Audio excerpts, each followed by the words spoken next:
Hi there, little chicken nuggets. It's me, your favorite celebrity, Carl. Welcome to Grow TV. Welcome to Grow TV. Hosted by Carl. Where we have fun with our friends, talk about Jesus, and go over everything the Bible has to offer.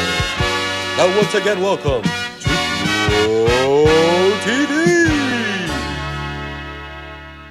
Listen here, bub. If I don't get the chicken nugget sculpture with the fountain of the ranch pouring down it, you can tell the mayor he just lost 15 votes. Oh, hey there, y'all. There's actually no one on the phone, but I'm practicing because I'm gonna be famous, and I gotta talk to people like that. I thought I'd be famous by now, but turns out it's a slow process. Y'all remember my video from last week? Well, I uploaded to TikTok, Instagram, Snapchat, YouTube, Facebook, all that stuff, and total views is currently sitting at 73, so looky there. Can you believe it? Watch out, Harry Styles. There's a new celebrity in town. Now, with my newfound stardom, I'm not gonna only have to walk the walk, I'm gonna have to talk the talk. That means I'm gonna have to learn how to act, talk, and think like a famous person. All right, how to act, talk, and think like I'm famous. Ah, I found it. Step 1, move your eyebrows and never blink. Oh. Okay. Okay, step number 2, find your laugh. So apparently, famous people have a very specific laugh, so I need to find my own laugh.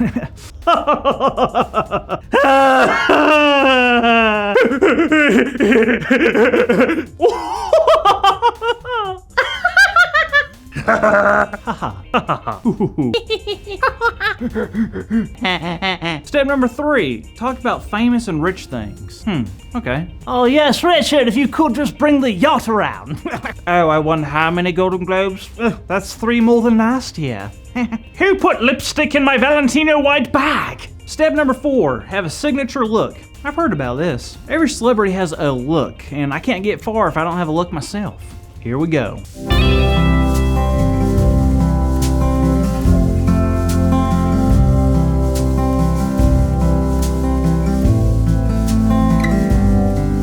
And finally, step number 5, have a posse. What's a posse? Let me see. A posse is a group of people that have similar characteristic, jobs, or purposes. So I gotta get some friends that want to be around me when I'm famous. That'll be easy. Hey, Ricky! How's it going, bud? What are you up to this weekend? You wanna hang out? What? No, like this weekend. Oh, you're busy. All right. The dog did a what? Hey, Timmy! What's going on, man? How's life? Yeah. You busy this weekend to hang out? Me? Kind of like form like a posse or something? I don't know. You can, okay. No? Well, that was kind of mean. Hey! Becky! What's up? You doing anything this weekend? Wanna hang out? Maybe kind of follow me around like I'm famous or something? No? Okay. Well, no. I don't think that's German at all. Okay, okay, you can stop yelling. Okay, bye. Oh, well, that's kind of a bummer. I was expecting at least one of my friends to help me out, but I don't know. Maybe I don't have as many real friends as I thought. Hello?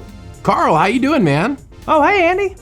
I'm all right. I'm kind of bummed, but not too bad. Bummed? Man, I heard you're trying to become famous. That's awesome. I know, but I just don't have what it takes. What are you talking about?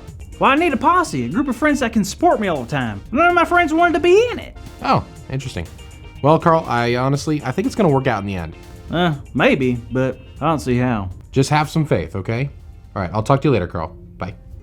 Hey kids, good to see y'all. So it looks like Carl's pretty worried right now and kind of in a tough spot. And while I do believe things will work out for Carl, I can't help but think about how similar David must have felt in today's story. Now you see, at this time, King David was very, very sick. So sick that they hired someone just to hang around King David to make sure he was getting everything that he needed.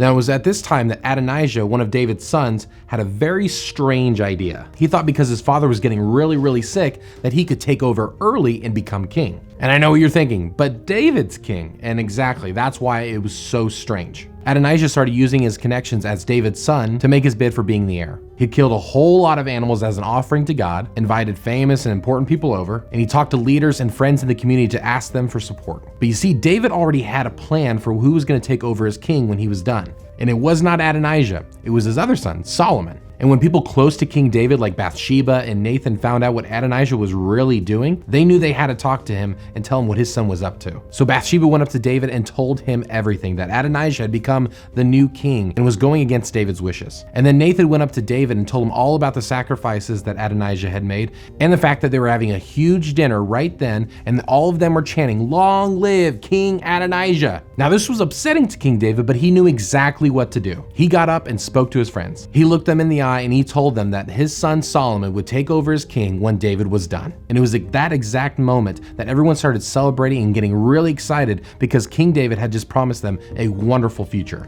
Now at the beginning of this story, David was alone and sick in a bed. Far from being the strong and courageous warrior that we're used to seeing. King David was alone, so alone they had to hire someone just to be with him. But it was then, when David felt the most lonely and helpless he's ever been in his whole life, that God gave him exactly what he needed, his friends. King David was about as famous as you could possibly get, but even he felt alone sometimes. And if God can take care of David, then he's gonna take care of you. So never forget, when we feel alone, God gives us friends.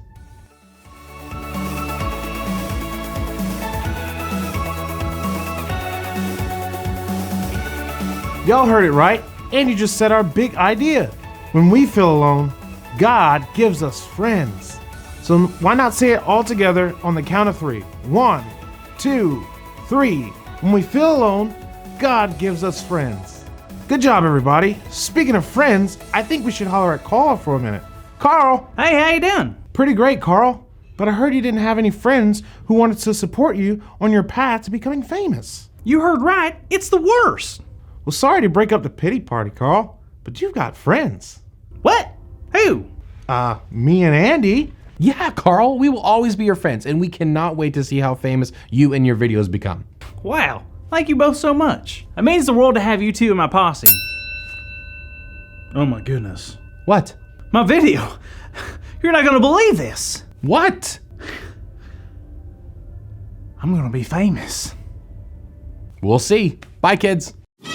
Thank you for watching, and tune in next week for a new episode of